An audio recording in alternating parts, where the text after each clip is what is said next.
رات محترم تم نے دیکھا ہوگا تمہارے گھروں میں عورتیں، میں آپ سے پوچھنا چاہتا ہوں 6 مہینے کا بچہ دیکھا ہے؟ یا اللہ تم تو سب ایسے چپ ہو جیسے کہ بے اولاد ہو گئے ہو سب. بھائی صاحب اولاد ہو تو بولو، دیکھا کہ نہیں دیکھا؟ 6 مہینے کا بچہ صبح صبح اٹھ کے اپنی امی سے کہتا ممی ممی نہاری روٹی، دوپہر کو کہتا مراد آبادی بریانی. بھائی کہتا ہے؟ نہیں کہتا تو زور سے بولو. نہیں کہتا؟ آپ ہاتھ نہ ہلائیں، زبان ہلائیں. شام کو کہتا ہے مراد آبادی قورمہ، کہتا ہے؟ نہیں کہتا. حضرات جب اس کو ٹوائلٹ لگتی ہے یا وہ ٹوائلٹ کرتا ہے تو کہتا ہے کہ ممی ممی مجھے ٹوائلٹ جانا ہے. پیشاب لگتا ہے تو کہتا باتھ روم کدھر ہے؟ نہیں کہتا. ابے بادشاہ ہے، بادشاہ مانسی کا مالک ہے، بادشاہ ہے. کہاں دل کرے گا؟ کیا بات ہے، وہی رکھ دے گا، کوئی پوچھے گا نہیں. تو کیا وہ بچہ دودھ نہیں پیے گا؟ کیا وہ بچہ درد ہوگا تو دوا نہیں کھائے گا؟ کیا وہ بچہ پیشاب لگے تو پیشاب نہیں کرے گا؟ کیا کرے؟ اللہ نے ماں کو علم دیا ہے، خواہشیں ہزار ہیں لیکن بچے کا طریقہ اظہار ایک ہے. بھوک لگے گی تو روئے گا، پیاس لگے گی تو روئے گا، پیٹ میں درد ہوگا تو روئے گا، ہاتھ میں درد ہوگا تو روئے گا، اگر باتھ روم لگے گا تو روئے گا. حضرات وہ تو اللہ نے ماں کو اتنا علم دیا ہے کہ ماں دیکھتی ہے اور ایک نظر میں سمجھ جاتی ہے اور وہی سلوک بچے کے ساتھ کرتی ہے جس کی ضرورت بچے کو ہوتی ہے. یہ تیرے اور میرے بچے کی فطرت ہے.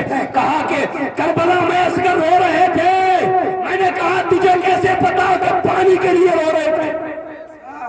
کیسے پتا پانی کے لیے رو رہے تھے؟ کہا کیا مطلب؟ مطلب یہ ہے کہ جب 70 کٹ گئے تو امام حسین خیمے کے قریب آئے.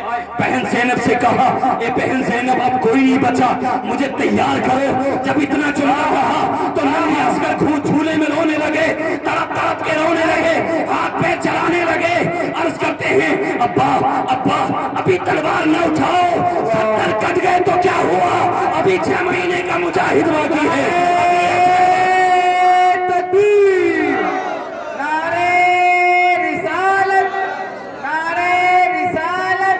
حضرت فیضان اعلی حضرت مولانا نہال صاحب مرادآبادی، نعرہ تکبیر، نعرہ رسالت. ماشاءاللہ بہت خوبصورت.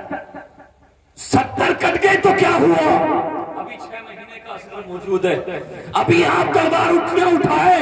امام حسین قریب آئے اور آنے کے بعد ارشاد فرمایا اے بیٹا تم کیا کر رہے ہو، تم کیسے لڑو گے، تمہارا تو ہاتھ چھوٹا چھوٹا ہے، تمہارا تو پاؤں چھوٹا چھوٹا ہے.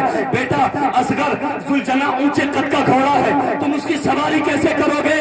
تو امام اصغر نے ہاتھ پیر چلا کر کے کہا اے ابا میں چھوٹا ہوں تو سواری کا دانا دے رہے ہو، آپ چھوٹا تھے تو نانا کے کاندھے پہ جایا کرتے تھے، آج میں چھوٹا ہوں تو بابا کے کاندھے پہ سوار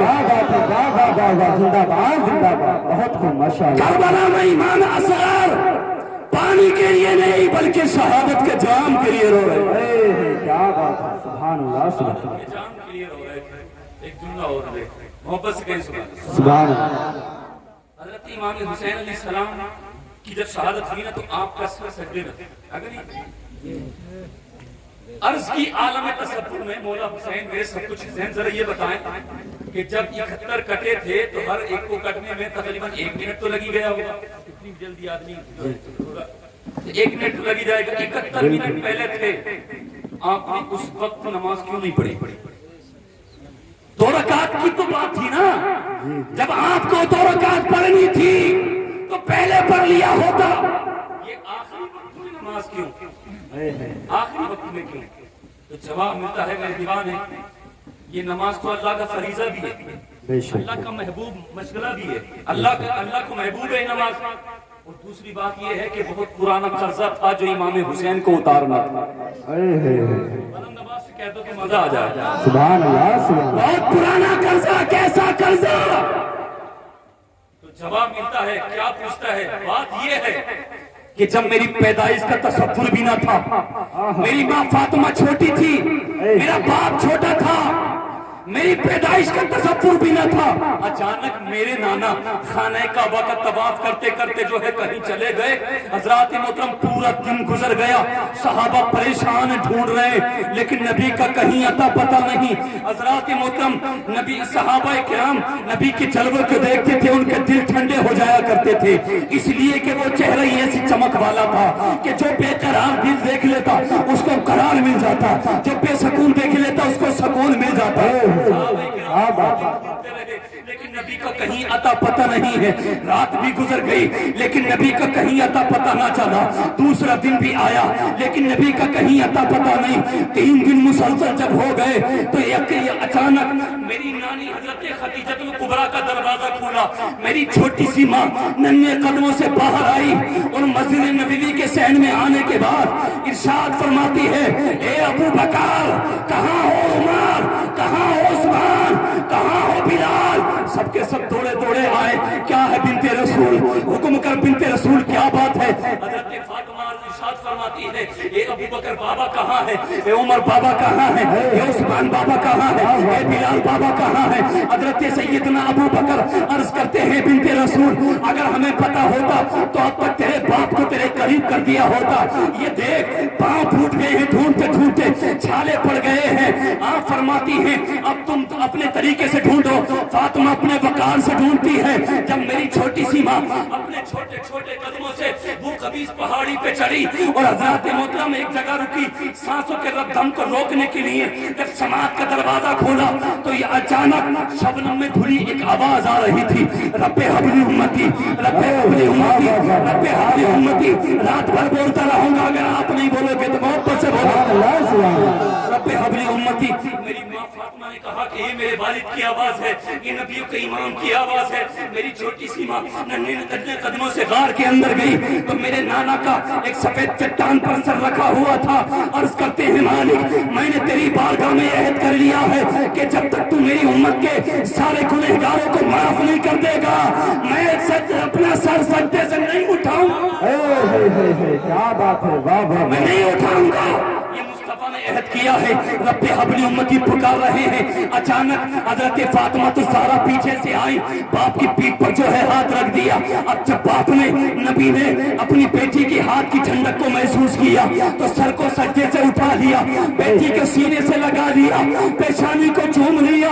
ارشاد فرماتے ہیں, میری بیٹی, اے میرے جگر کے ٹکڑے, آج تو نے غضب کر دیا ہے, نبی کے سر کو سجدے سے اٹھوا دیا ہے. میں نے یہ عہد کر لیا تھا کہ جب تک میری امت کا ایک ایک گنہگار بخشا نہیں جائے گا مصطفیٰ اپنے سجدے کو نہیں اٹھائے گا. حضرات امام حسین فرماتے ہیں, اے نانا بچپن میں میری ماں نے آپ کا سر اٹھوا دیا تھا, آپ کے گنہگار امت کے سب لوگوں کی بخشش نہیں ہو سکی تھی. آج آپ کے نواسے نے کربلا میں اپنی پیشانی کو جھکا دیا ہے. قیامت تک حسین سجدے میں رہے گا. جس کو جنت دلانا چاہتے ہو دلا لو, بخشوانا چاہتے ہو بخش لو. کیا بات ہے, واہ واہ واہ واہ, زندہ باد زندہ باد, بہت خوب, ماشاء اللہ ماشاء اللہ, لاجواب لاجواب, بہت اچھے, ماشاء اللہ, بہت زندہ باد. یا رسول اللہ, زندہ باد زندہ باد, مرحبا مرحبا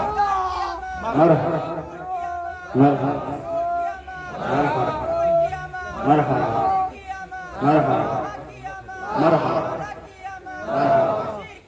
مرحبا مرحبا مرحبا یا رسول اللہ, محبت سے کہو سبحان اللہ. سبحان اللہ. خطاب کا آخری جملہ سنبھال سکو تو سوال لو. امام حسین نے گھوڑے پر چڑھے, لگام کھینچی ذوالجناح کی, اور یہ نہیں فرمایا کہ حسین زمانہ دیکھ حسین کا پاور, بلکہ ارشاد فرمایا ذوالجناح تو دکھا اپنا پاور. امام حسین کے گھوڑے کا نام ہے سواری. ذوالجناح تو دکھا اپنا کا پاور. گھوڑا اٹھا, دونوں ٹانگوں کو اٹھایا, ہنایا اور دوڑا. 3 میل تک درندوں کو دوڑاتے رہے, اور جب سیدھا گھوڑا نہر فرات کے اندر امام حسین اتر گئے اور پانی چلو میں لیا, اور یزیدی بھاگے بھاگے آ رہے ہیں.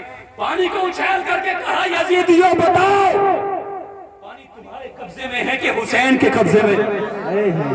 فضا نے مسکرا کر کے کہا تھا اے حسین پانی کل بھی تیرے قبضے میں تھا آج بھی تیرے قبضے میں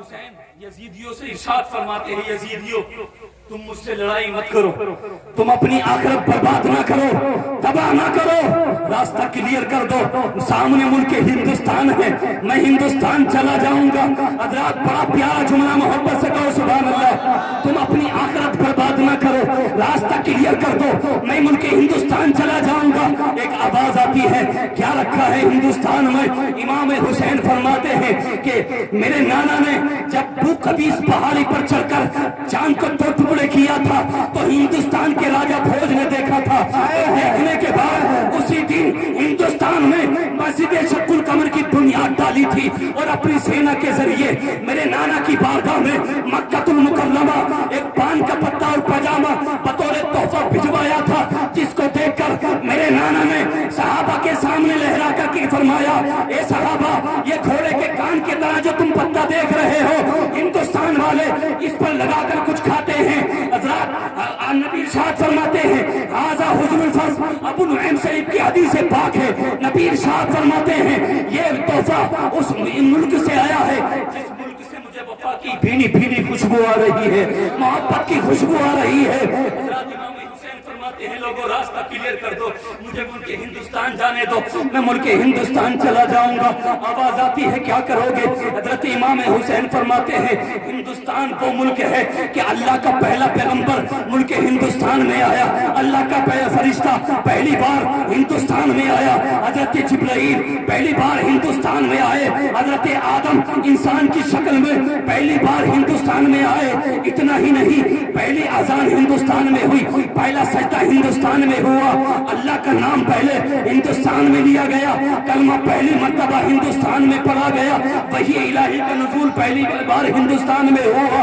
اور اتنا ہی نہیں اور آگے بڑھو اگر تم اپنے سبجیکٹوں میں فزیکل سائنس پڑھتے ہو اور دنیا کے جغرافیے پر نظر رکھتے ہو تو دیکھو ہندوستان میں بھی سورج جو نکلتا ہے ہندوستان میں بھی سورج ڈوبتا ہے لیکن بنگلہ دیش میں سورج 35 ڈگری سے طلوع ہوتا ہے اور 71 ڈگری پر غروب ہوتا ہے پاکستان میں سورج ایک کلال پوری والوں میری محنت اگر تم نے بیکار کی تو اچھی بات نہیں ہوگی ذرا سورج 35 ڈگری سے طلوع ہوتا ہے اور 31 ڈگری پر غروب ہوتا ہے پاکستان میں سورج 37 ڈگری سے طلوع ہوتا ہے اور 73 ڈگری پر غروب ہوتا ہے افغانستان میں سورج 45 ڈگری سے طلوع ہوتا ہے اور 93 ڈگری پر غروب ہوتا ہے لیکن ہندوستان کا مطلب ہی کچھ ایسا ہے کہ یہاں سورج 66 ڈگری پہ طلوع ہوتا ہے 92 ڈگری پر غروب ہوتا ہے میں نے کہا بکواس بند کر ابے 66 عرف اللہ کا عدد ہے اور 92 عرف محمد کا عدد ہے ہندوستان میں سورج صبح کو اللہ اللہ کہتا ہے شام کو یا رسول اللہ